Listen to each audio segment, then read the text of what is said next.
Assalamualaikum warahmatullahi wabarakatuh. Berjumpa kembali dengan Ustadz Asrori dalam pembelajaran tematik.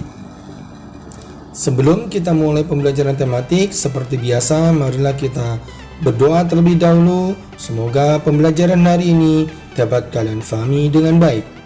Al-Fatihah.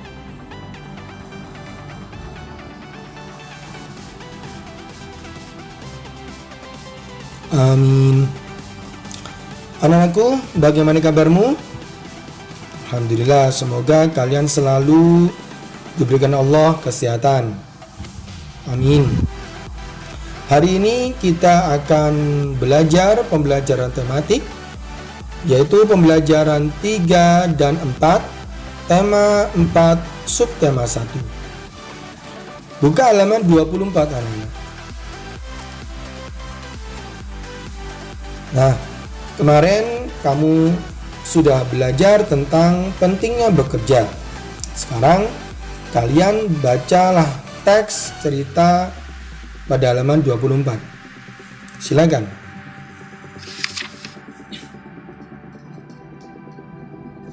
Sudah? Baik.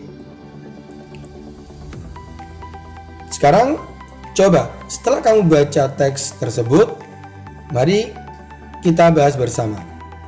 Pendapat kalian tentang sikap semut. Sangat setuju dengan sikap semut. Betul. Kenapa? Setiap hari semut itu selalu bekerja mengumpulkan makanan dan menyimpannya di dalam lumbung untuk persiapan musim dingin. Sudah. Itu ya sikap dari semut. Sekarang pendapatmu tentang sikap belalang. Bagaimana? Tidak setuju. Mengapa? Karena belalang malas bekerja. Sehingga pada musim dingin mereka, yaitu belalang, kekurangan makanan.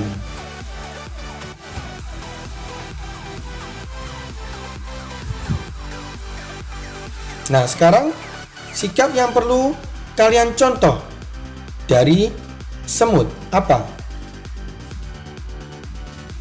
Betul, yaitu sikap bekerja keras. Kalau kalian sikap belajar dengan giat, itu yang harus kalian tiru, agar ketika dibutuhkan kamu sudah menguasai atau sudah mengerti apa yang kalian pelajari. Ya. Baik, kita lanjutkan kembali. Tahukah kamu siapa yang bekerja agar lingkungan tetap terlindungi? Ya, mereka adalah pencinta lingkungan. Nah, sekarang kalian coba menjadi bagian dari mereka yang peduli terhadap lingkungan. Ya, buatlah rencana kegiatan agar sumber daya alam di sekitarmu terjaga. Sekarang kalian pilih sumber daya alam yang mana yang akan kalian lindungi atau lestarikan. Contoh, di situ ada sungai. Nah, rencana kegiatan. Kalau di sungai apa, anak-anak? Tidak membuang sampah ke dalam sungai. Kemudian apa lagi? Menanam pohon di daerah aliran sungai. Apalagi melakukan penghijauan di daerah aliran sungai. Sedangkan untuk itu alat yang dibutuhkan apa, anak-anak? Bisa keranjang sampah, cangkul, atau yang lainnya ya. Terus kira-kira apa lagi selain sungai anak-anak di daerah sekitarmu? Ya bisa air sumur. Ya bisa air sumur. Rencana kegiatannya untuk menjaga itu, tidak membuang sampah ke dalam sumur. Apalagi membersihkan sumur baik yang di dalam maupun di luar sumur. Terus menghemat penggunaan air bersih, yaitu dari sumur tadi. Alat yang dibutuhkan untuk membersihkan itu, ya bisa keranjang, bisa timba, atau alat-alat kebersihan yang lain.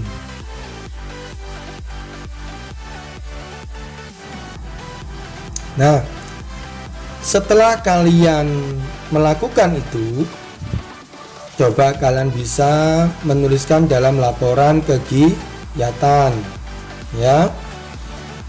Salah satu nggak apa-apa. Contoh nama kegiatan, membersihkan sumur.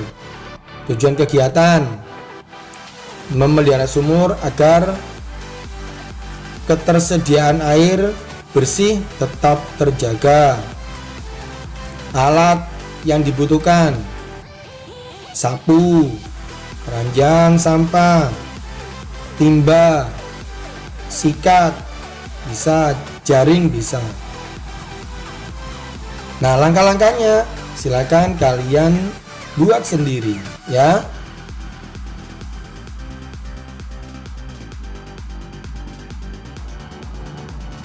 Nah, sekarang kita lanjutkan kembali pembelajaran 4 anak-anak, yaitu pengetahuan apa saja yang harus dimiliki oleh seorang yang bekerja. Apa yang akan terjadi jika mereka tidak memiliki nilai-nilai itu?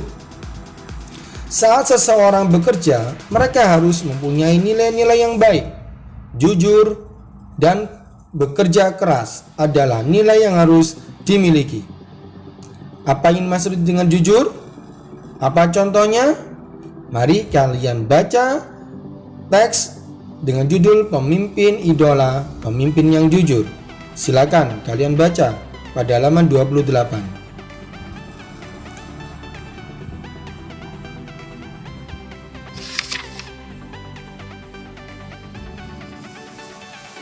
Sudah?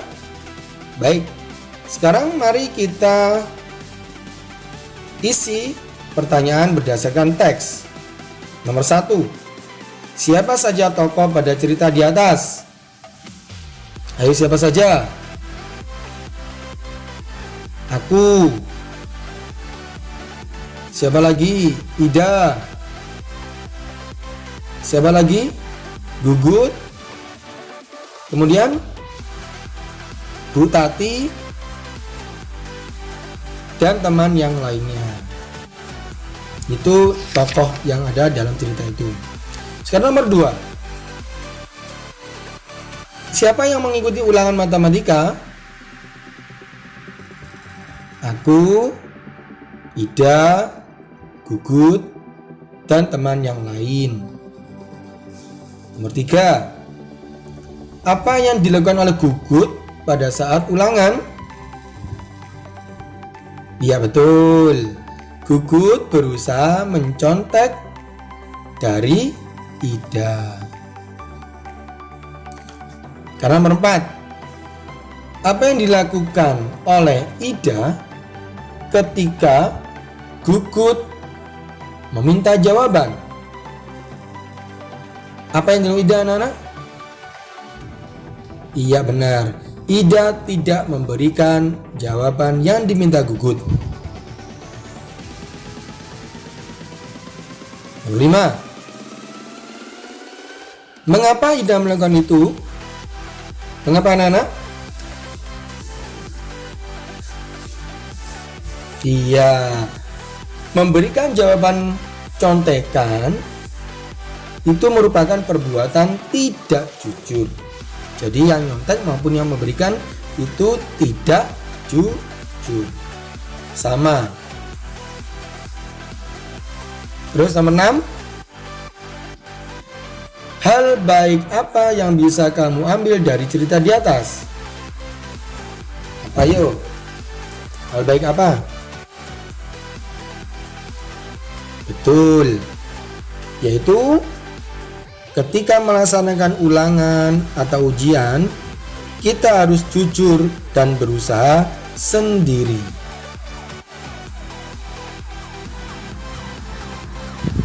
Nah, setelah menjawab jawaban itu, sekarang kita buka halaman 31. Nah, di situ ada bagian yaitu tentang sikap dari masing-masing tokoh yang ada di cerita itu, yaitu Ida dan Gugut. Baik, sekarang kita mulai. Sikap-sikap dari Ida apa saja? Sederhana, jujur, rajin, tekun belajar. Pendapatmu tentang Ida bagaimana, anak-anak? Tentang sikap Ida? Ya, Ida anak yang sederhana, jujur, dan rajin belajar. Maka tidak salah jika ia dijadikan ketua kelas. Sekarang sikap dari Gugut apa? Tidak jujur saat ulangan. Kedua, tidak bisa memanfaatkan waktu untuk belajar. 3, suka menyontek. Sekarang pendapatmu tentang Gugut. Sikap Gugut ya. Ya, Gugut anaknya tidak jujur, tidak mau belajar, dan sering menyontek waktu ulangan.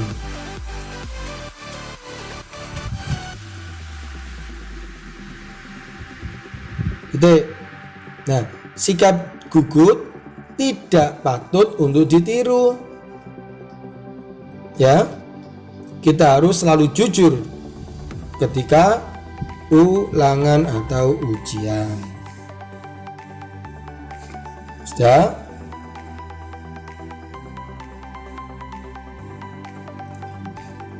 Nah, sekarang coba kita berdiskusi.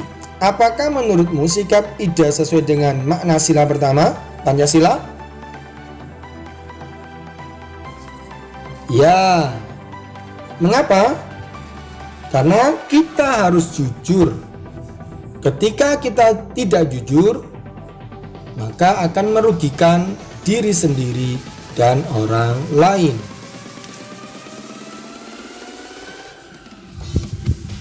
Sekarang, apa menurutmu sikap Gugut sesuai dengan makna sila Pancasila, sila pertama? Ya, yaitu tidak mencerminkan nilai-nilai sila pertama. Mengapa? Karena sikap Gugut selalu mencontek pada saat ulangan. Dan itu perbuatan tidak jujur.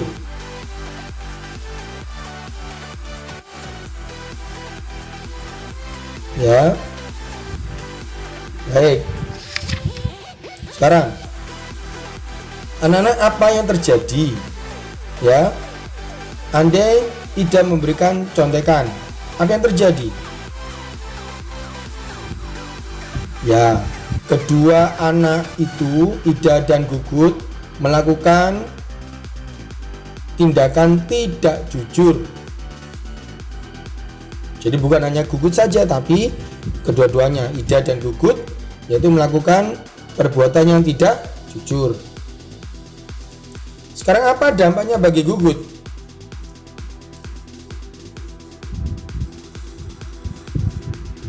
Ya, dengan selalu mencontek saat ulangan, berarti Gugut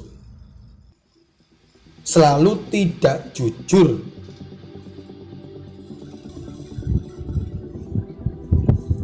Terus apa dampaknya bagi Ida? Sama.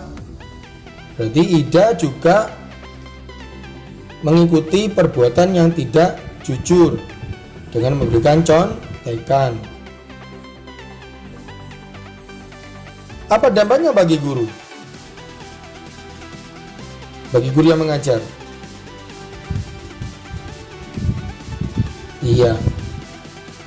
Bagi guru, ulangan adalah untuk mengukur pemahaman anak. Tetapi dengan saling mencontek, maka keberhasilan guru dalam mengajar tidak dapat diukur.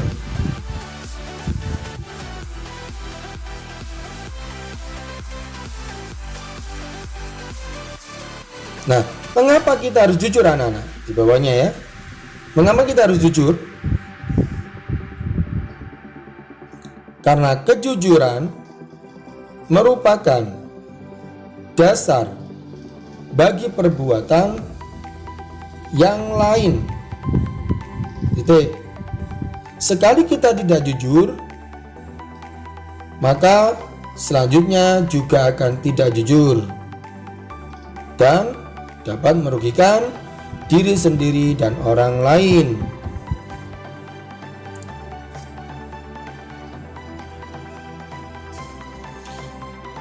Apa yang terjadi jika kita tidak jujur? Nah, jika kita melakukan perbuatan tidak jujur, berarti kita sudah melakukan korupsi kecil-kecilan. Dan dengan tidak jujur, maka kita tidak dipercaya oleh teman-teman.